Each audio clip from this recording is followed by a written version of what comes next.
حي على الفلاح.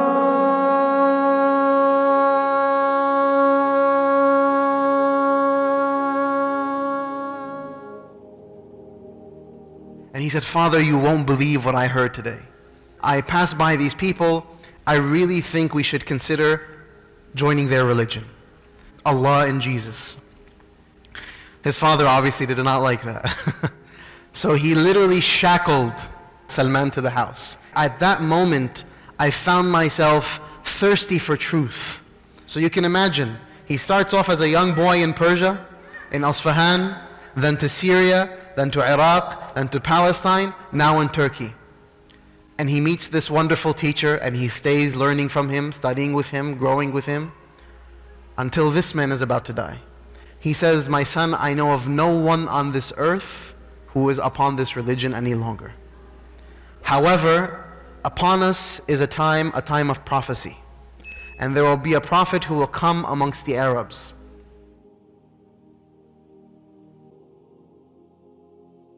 Salman Al-Farsi, his story begins as a young boy in Isfahan in Persia.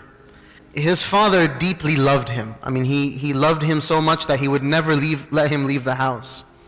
And he says that roughly around the age of 7, my father felt that he couldn't keep me at home any longer because he needed me out there helping with all of the affairs that his father ran, because his father was a duhqan, he was a chieftain. And their family was responsible for keeping the eternal flame of the Magians, the Majus, lit. So he needed Salman to really help him out. So he said, I need you to go out and oversee some of my properties. This was the first time Salman is leaving his house, around the age of 7 or 8. So as he's going towards his father's properties, he happens upon a group of people, and they were chanting and they were saying all these words. So he went to listen. And he began to listen, and they turned out to be Christians from Syria. And so he was engrossed in what they were saying about Allah and God and Jesus and so on. So he spent the entire day listening until Maghrib time came, night time came, and he needed to rush home to his father. He went home and his father was obviously bothered. Where have you been? We were worried. And he said, Father, you won't believe what I heard today. I passed by these people and they were presenting all of these beautiful meanings. I really think we should consider joining their religion, because their religion is much better than ours. You know, this fire worshipping business, it's really not anything compared to Allah and Jesus. His father obviously did not like that. So he literally shackled Salman to the house. He said, you're not allowed to leave this house in any capacity. At that moment, I found myself thirsty for truth. And so he sent word to this church telling them that please inform me of the next caravan that's going to Syria. Because at this point he had a plan. He was no longer interested in what his father had to offer in terms of fire worshipping and otherwise, but rather he wanted to journey towards Syria and learn from the Christians. And so subhanAllah, he put this little plan together.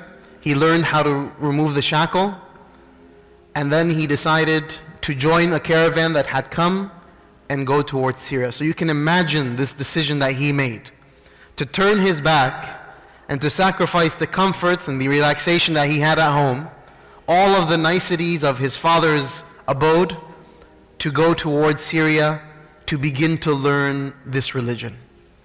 When he arrives in Syria, he begins to ask for the most knowledgeable person in this religion. That's his first question. So they said, you can go to the Asqaf, who is the high priest. So he went to him and he said, this is my story and I'd like to learn from you.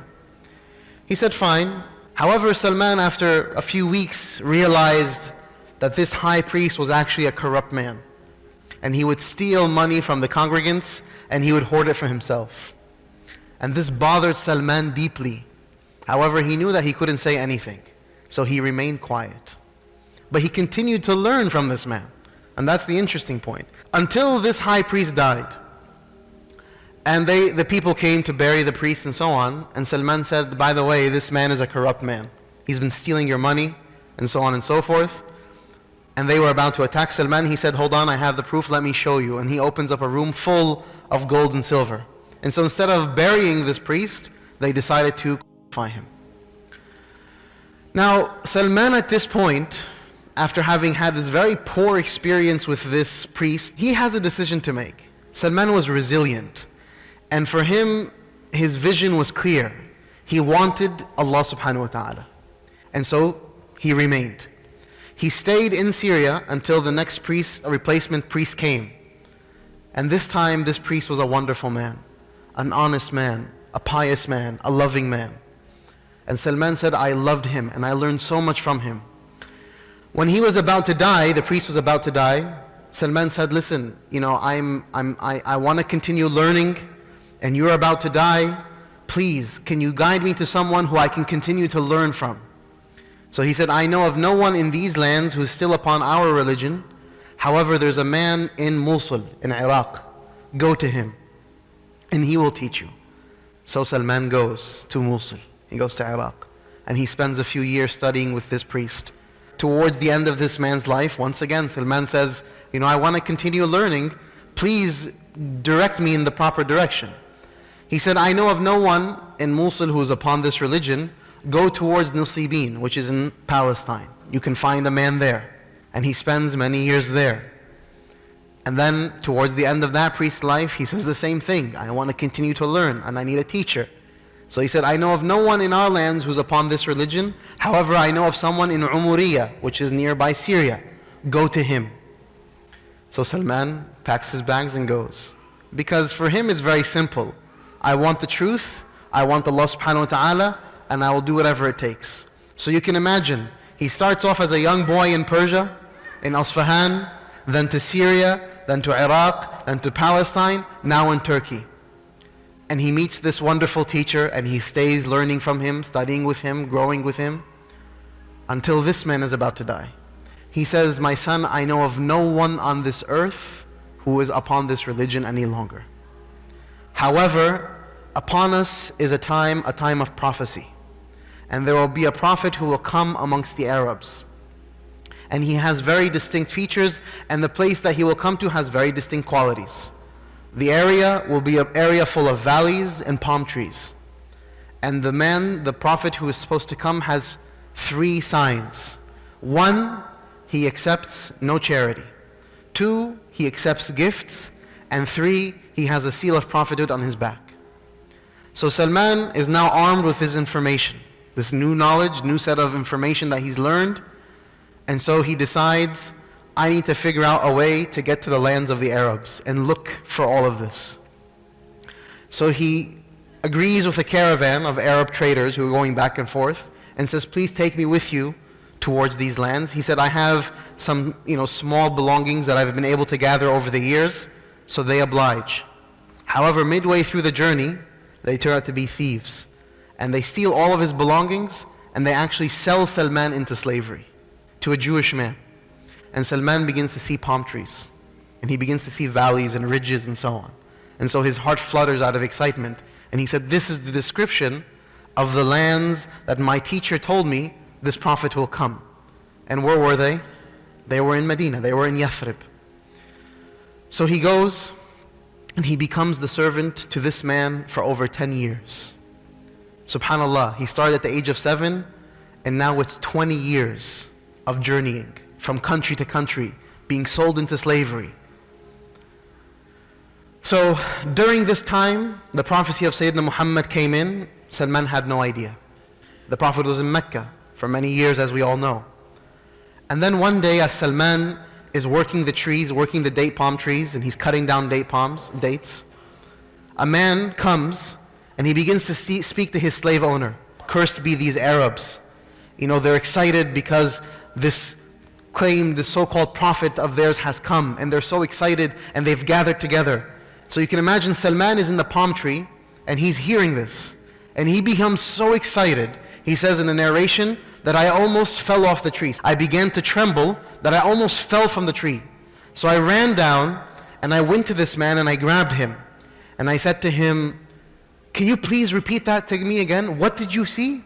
And so his slave owner does what?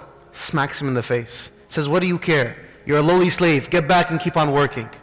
However, Salman became remarkably excited. So the next day, he gathered some small foodstuffs and he went to find the Prophet ﷺ.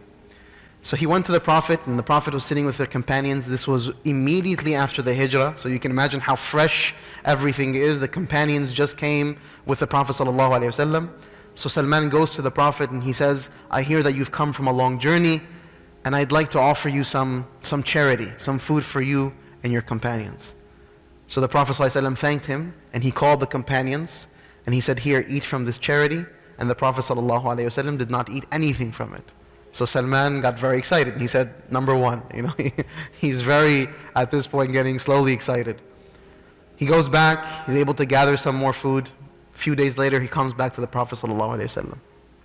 Here is a gift for you and your companions. So the Prophet ﷺ calls the companions. So the beloved ﷺ ate for it, right, with the companions. So Salman's getting more and more excited. The next day, Salman, he needs to find out what's the third sign, the seal of prophethood. So he sees the Prophet ﷺ walking nearby Al-Baqiyah, and he begins to slowly kind of creep up behind the Prophet, and the Prophet was wearing a garment that was a little bit loose, so he's trying to see anything, and of course our beloved ﷺ could feel that this is what Salman was doing. So the Prophet ﷺ turned to Salman and he lowered his garment until he told Salman, Aradit, are you content? And so Salman at that point fell on the floor and began to kiss the hands of our beloved ﷺ. So the Prophet ﷺ picked him up and he said, what's your story? What's your deal? So Salman begins to explain the Prophet ﷺ this entire journey of his, that he journeyed from here to there and so on. So the Prophet ﷺ became so excited. And he said, he called upon all the companions. He said, please come, all of you come and listen to your brother's story.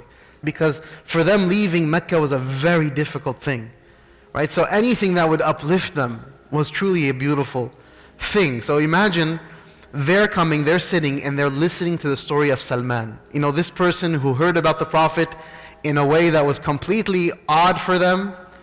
And so they're hearing this story and it's only uplifting them so much.